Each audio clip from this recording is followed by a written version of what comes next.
وأراقب الرحمن جل جلاله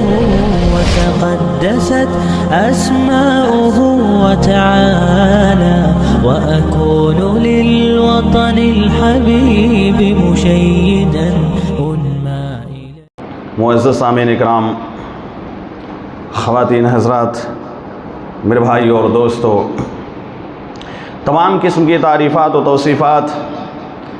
اس اللہ رب العالمین کے لیے لائق و زیبا ہے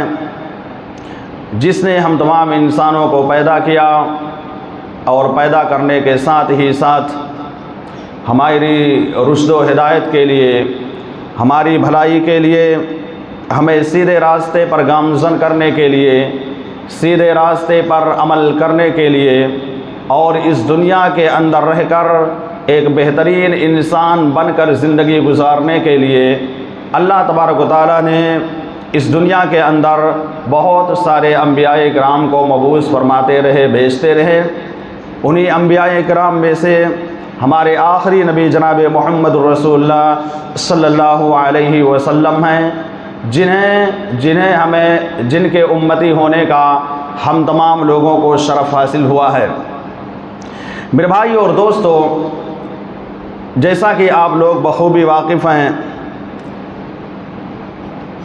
کہ اللہ رب العالمین کے فضل و کرم سے جو مہینہ ابھی ہمارے سروں کے اوپر سایہ فگن تھا، جس مہینے کے اندر ہم اور آپ اللہ رب العالمین کی عبادت و بندگی کیا کرتے تھے،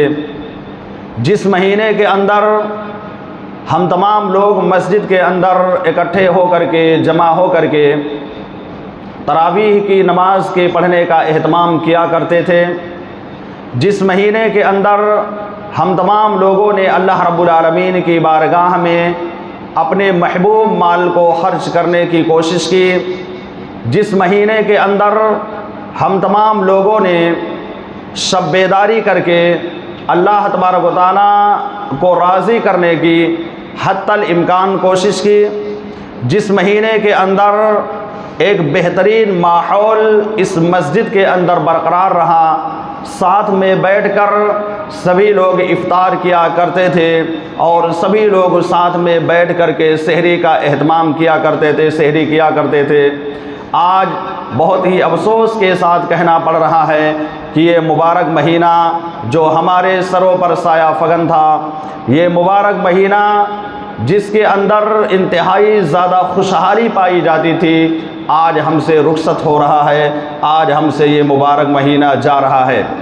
یقینی طور پر اللہ رب العالمین کی اس مبارک مہینے کے اندر بہت زیادہ رحمتیں اور اس کی بہت زیادہ برکتیں تھیں۔ یہ مبارک مہینہ ایسا مہینہ تھا کہ جس مہینے کے اندر ہر کوئی اپنے آپ کو نیک کام کے کرنے میں آگے پیش کرتا تھا۔ یہ مبارک مہینہ ایک ایسا مہینہ ہے کہ جس مبارک مہینے کے اندر تمام کے تمام لوگ حتی الامکان یہ کوشش کرتے تھے کہ قرآن مجید کی زیادہ سے زیادہ تلاوت کریں یا قرآن مجید کو زیادہ سے زیادہ امام کے پیچھے کھڑے ہو کر کے سننے کی کوشش کریں۔ یہ مبارک مہینہ آج ہم سے رخصت ہو جائے گا، یہ مبارک مہینہ آج ہم سے جدا ہو جائے گا، آج ہم سے چلا جائے گا۔ اس مبارک مہینے کی اہمیت کا اندازہ آپ اس بات سے لگا سکتے ہیں کہ صحابہ کرام رضوان اللہ علیہم اجمعین اسی مبارک مہینے کو پانے کے لیے، اسی مبارک مہینے تک پہنچنے کے لیے اللہ رب العالمین سے تقریباً 6 مہینہ تک دعا کرتے تھے۔ یعنی رمضان کے آنے سے پہلے 6 مہینے تک اللہ رب العالمین سے اس بات کے بارے میں دعا کرتے تھے کہ اللہ ہم تمام لوگوں کو رمضان کے مہینے تک پہنچا دے، اللہم بلغنا رمضان، اے اللہ ہم تمام لوگوں کو رمضان جیسا مقدس مہینہ عطا فرما۔ اس سے اندازہ لگائیے کہ صحابہ کرام کے اندر رمضان کے مہینے تک پہنچنے کا جذبہ کتنا پایا جاتا تھا اور کتنا زیادہ تڑپ ان کے اندر پائی جاتی تھی کہ ہم کو رمضان کا مہینہ نصیب ہو جائے۔ یقینی طور پر یہ رمضان آج ہم سے جدا ہو رہا ہے، آج ہم سے جا رہا ہے، پتہ نہیں کہ آئندہ سال یہ مبارک مہینہ ہم کو نصیب ہو پائے یا نہ نصیب ہو پائے۔ آپ ذرا دیکھیے، آپ ذرا غور کیجئے، ذرا سوچئے،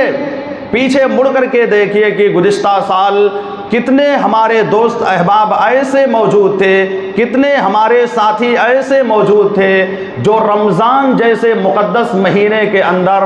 ہمارے ساتھ اٹھتے بیٹھتے تھے، ہمارے ساتھ تراویح کی نماز کے پڑھنے کا اہتمام کیا کرتے تھے، ہمارے ساتھ بیٹھ کر کے افطار کیا کرتے تھے، ہمارے ساتھ بیٹھ کر کے سحری کا اہتمام کیا کرتے تھے، لیکن ان کو یہ مبارک مہینہ نصیب نہیں ہو سکا۔ تو ہم کو یہ مبارک مہینہ جو نصیب ہوا ہے، اس پر اللہ رب العالمین کا شکر ادا کرنا چاہیے۔ جب انسان شکر ادا کرے گا تو اللہ رب العالمین اس کو اور زیادہ عطا کرنے کی کوشش کرے گا، اور زیادہ اللہ رب العالمین اس کو دیتا رہے گا۔ میرے بھائی اور دوستو، صحابہ کرام کا یہ دستور تھا، یہ عمل تھا کہ رمضان کا مبارک مہینہ جیسے ہی ختم ہوتا تھا، رمضان کا مہینہ جیسے ہی جدا ہو جاتا تھا، وہ صحابہ کرام یوں ہی ہمارے اور آپ کی طرح سے اپنے گھروں کے اندر نہیں بیٹھ جایا کرتے تھے۔ وہ صحابہ کرام ایسا نہیں کرتے تھے کہ رمضان کے مہینے کے ختم ہونے کے بعد نمازوں کو ترک کر دیں، بلکہ صحابہ کرام رمضان کے مہینے کے ختم ہونے کے بعد تقریباً 6 مہینے تک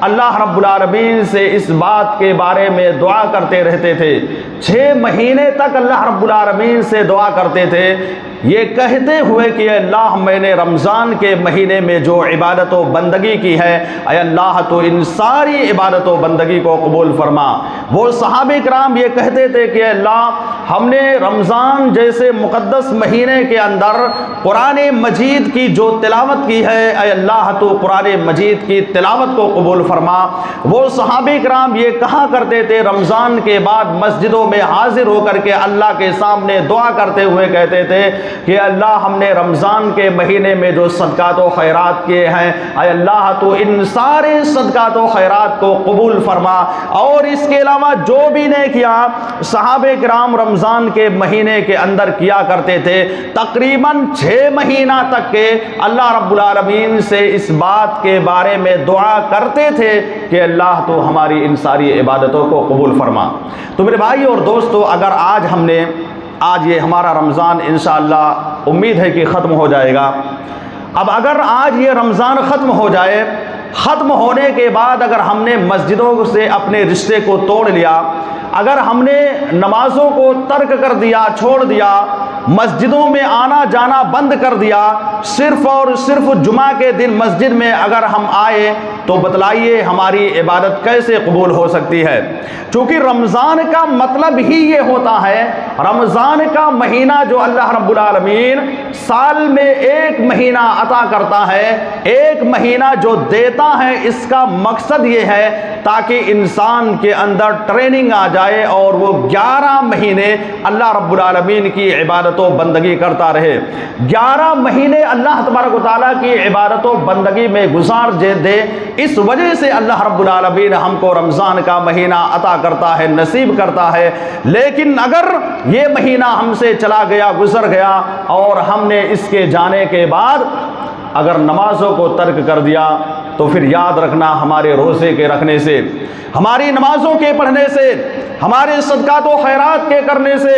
یا ہمارے قرآن مجید کی تلاوت کرنے سے، یا ذکر و اذکار کرنے سے، رات میں شب بیداری کرنے سے، کسی کو سحری وغیرہ کرانے سے، یا اسی طرح سے افطار وغیرہ کرانے سے کچھ بھی فائدہ ہونے والا نہیں ہے۔ اگر ہم نے رمضان کے بعد 5 نمازوں کو ترک کر دیا، 5 نمازوں کو چھوڑ دیا، تو یہ یقین مان کر کے چلیے کہ ہماری عبادتیں قابل قبول نہیں ہوں گی۔ ہماری عبادتیں اس وقت قابل قبول ہوں گی، اس وقت اللہ رب العالمین ہماری عبادتوں کو قبول فرمائے گا،